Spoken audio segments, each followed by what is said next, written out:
बोलिए श्री सद्गुरुदेव महाराज की, सच्चे दरबार की, सब श्री आशुतोष महाराज की।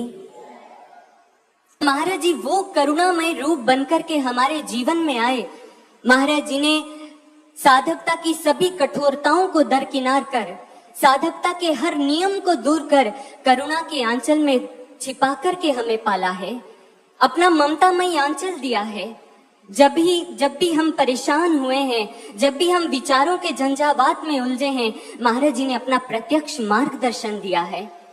ये तो समाधि के पहले की बात थी, लेकिन समाधि के बाद भी महाराज जी वैसे ही हमें आज भी प्रेरणाएं दे रहे हैं। हमारी आंखों से एक आंसू गिरने से पहले ही वो साधना में आकर के उसे सहेज लेते हैं। हम कभी दुविधा में होकर के दुख में एक आह भी नहीं निकालते कि महाराज जी पहले ही साक्षात प्रकट होकर के हमारे उस दुख को दूर कर देते हैं। तो हम अभी भावों से भी नहीं पुकारते कि महाराज जी पहले ही आकर के हमारी समस्या का समाधान कर देते हैं।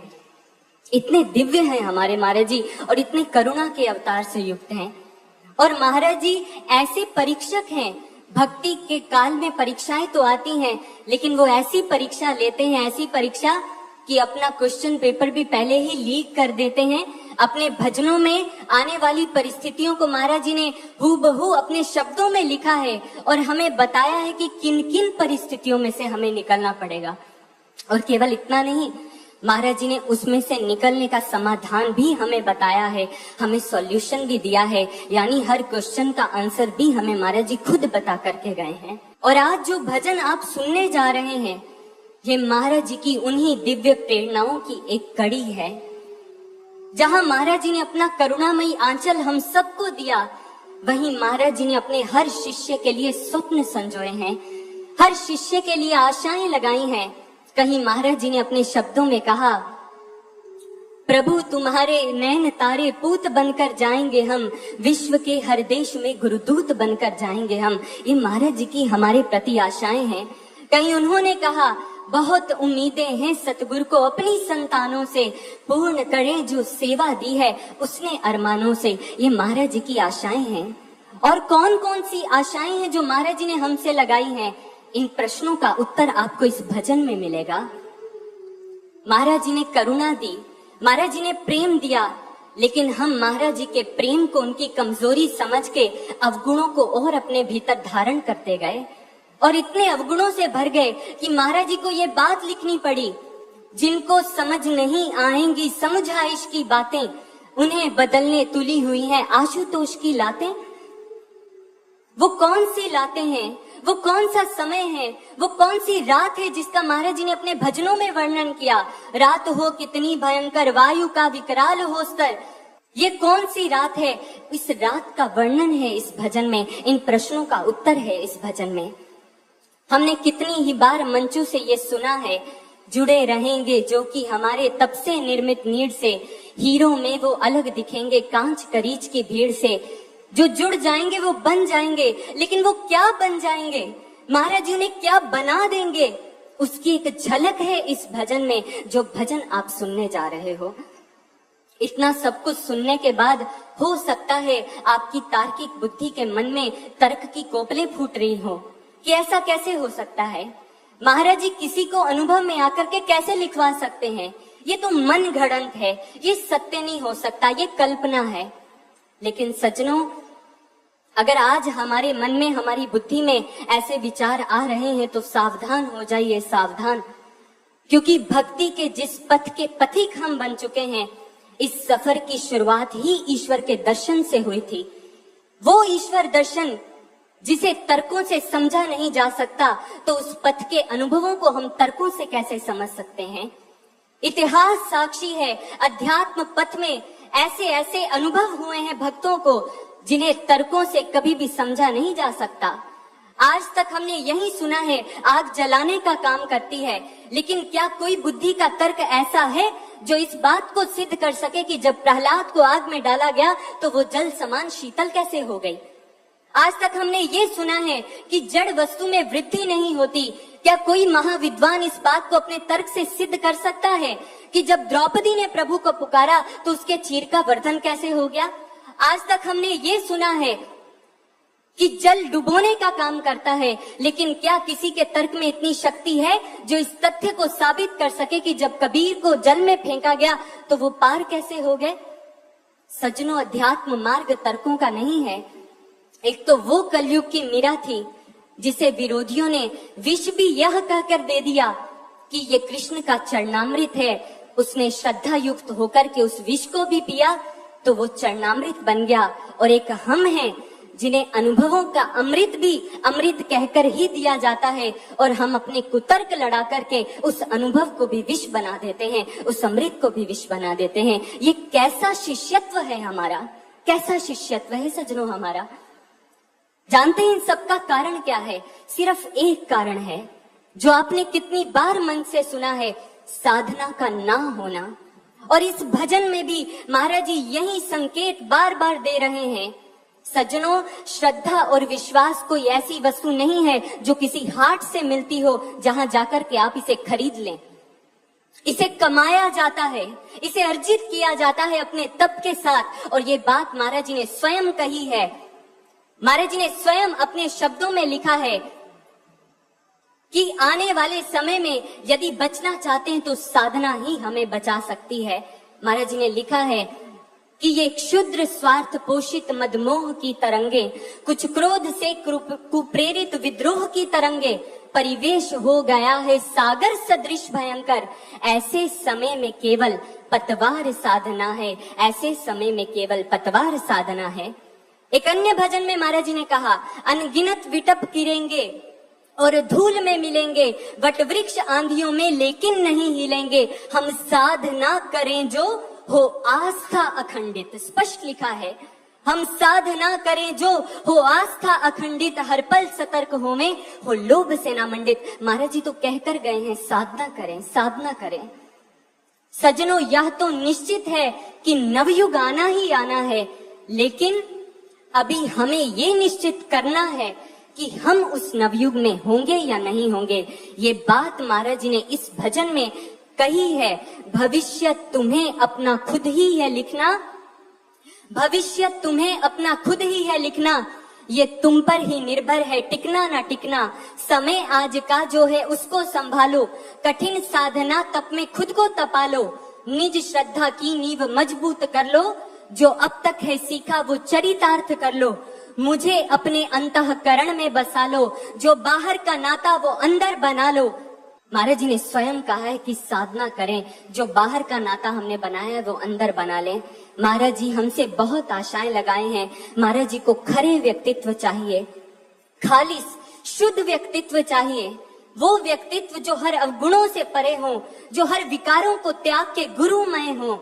सज्जनों, गुरु कृपा से और गुरु प्रेरणा से हमने इस पथ को तो अपना लिया है, लेकिन स्मरण रखिएगा, यदि विकारों की भारी भरकम गठरी अपने साथ लेकर इस पथ पर चले तो ये पथ हमें कभी नहीं अपनाएगा, ये पथ हमें कभी नहीं अपनाएगा। इसलिए सावधान हो जाइए, छोड़ दीजिए इन तर्कों को। अपनी आत्मा पर जो बुद्धि ने कुतर्कों के छाते खड़े किए हैं उन्हें हटा दीजिए आज, और भीग जाने दीजिए अपनी आत्मा को गुरु के इन अमृतमयी प्रेरणा वचनों में। ढह जाने दीजिए आज कुतर्कों की समस्त प्राचीरों को, बह जाने दीजिए बुद्धि के अहंकार और दंभ को।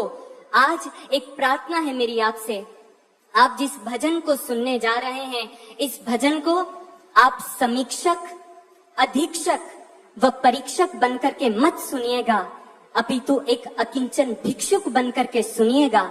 आप बहुत कुछ पा जाएंगे, बहुत कुछ पा जाएंगे। हर विचार को अंदर उतारने का प्रयास कीजिएगा और महाराज जी की इस वाणी को, उस प्रेम को अनुभव करने का प्रयास कीजिएगा। आने वाले समय की भयानकता को अनुभव करने का प्रयास कीजिएगा और महाराज जी के संदेश को सुनने का प्रयास कीजिएगा, जिसमें महाराज जी यही कह रहे हैं, तुम हो मेरे प्यारे, हो मेरे दुलारे, इसी हेतु तुमको ये समझा रहा हूँ। खुद को सवारो, खुद को निखारो, करो साधना यही बतला रहा हूँ। प्रतीक्षा के संग संग स्वनिर्माण कर लो, संदेशा ये तुम तक मैं पहुंचा रहा हूँ।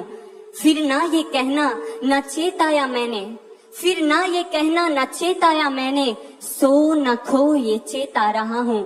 कठिन साधना तप की अग्नि में तपकर धीरज धरो जल्दी मैं आ रहा हूँ, धीरज धरो जल्दी मैं आ रहा हूँ। इस भजन के एक एक शब्द को सुनिएगा, सुनिएगा नहीं, उसे पीजिएगा और हर उस संदेश को श्रवण करने का प्रयास कीजिएगा जो महाराज जी हम सबको देना चाहते हैं, जिसमें महाराज जी अपने हर शिष्य के साथ एक वार्तालाप कर रहे हैं और यही कह रहे हैं, बनाएंगे तुम सबको हम दिव्य इतना कि दुनिया भी चरणों में आकर झुकेगी, बनाएंगे तुमको वो सुख सिंधु निर्जर कि शांति की धारा कभी ना रुकेगी, कि शांति की धारा कभी ना रुकेगी। आए भजन श्रवण करते हैं।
अभी तो आरंभ है,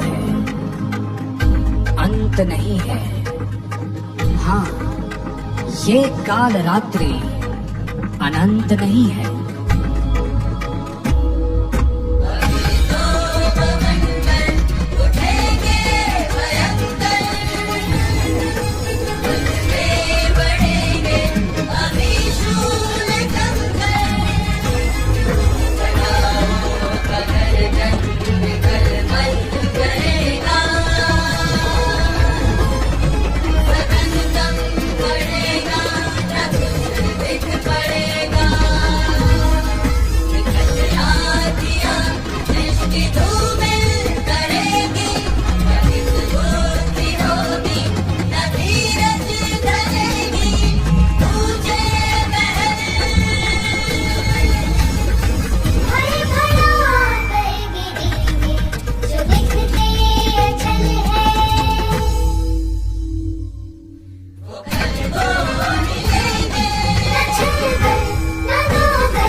थमेगा तभी पथ का हर एक बवंडर,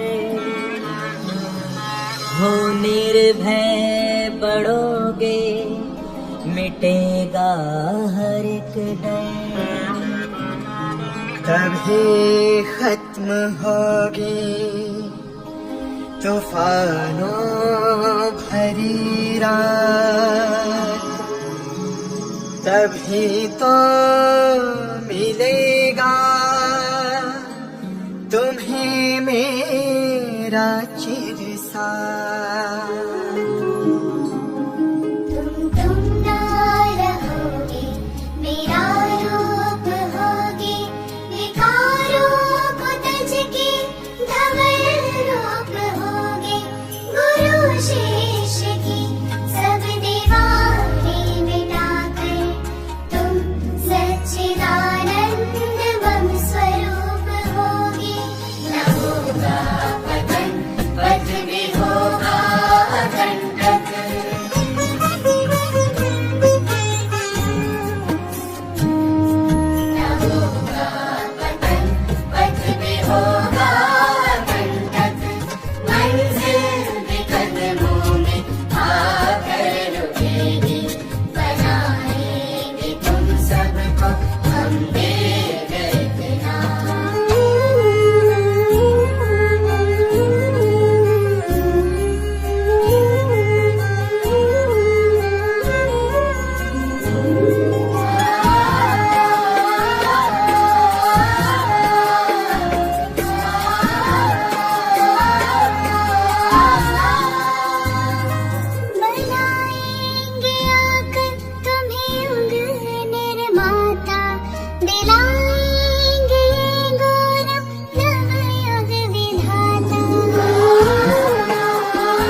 मेरे सपनों का शब्दीकरण है। यही धरती पे स्वर्ग का अवतरण है। तुम हो मेरे प्यारे, हो मेरे दुलारे, इसी हेतु तुमको ये बतला रहा हूं। खुद को संवारो, खुद को निखारो, करो साधना, ये ही समझा रहा हूं। प्रतीक्षा के संग संग स्वनिर्माण कर लो, संदेशा ये तुम तक मैं पहुंचा रहा हूं। जो अब है समय वो यूं कल ना रहेगा, भावी की तस्वीर दिखला रहा हूं। फिर ना तू कहना ना चेताया मैंने, सो ना खो ये चेता रहा हूं। सतत साधना तप की अग्नि में तप कर, धीरज धरो, जल्दी मैं आ रहा हूं। धीरज धरो, जल्दी मैं आ रहा हूं।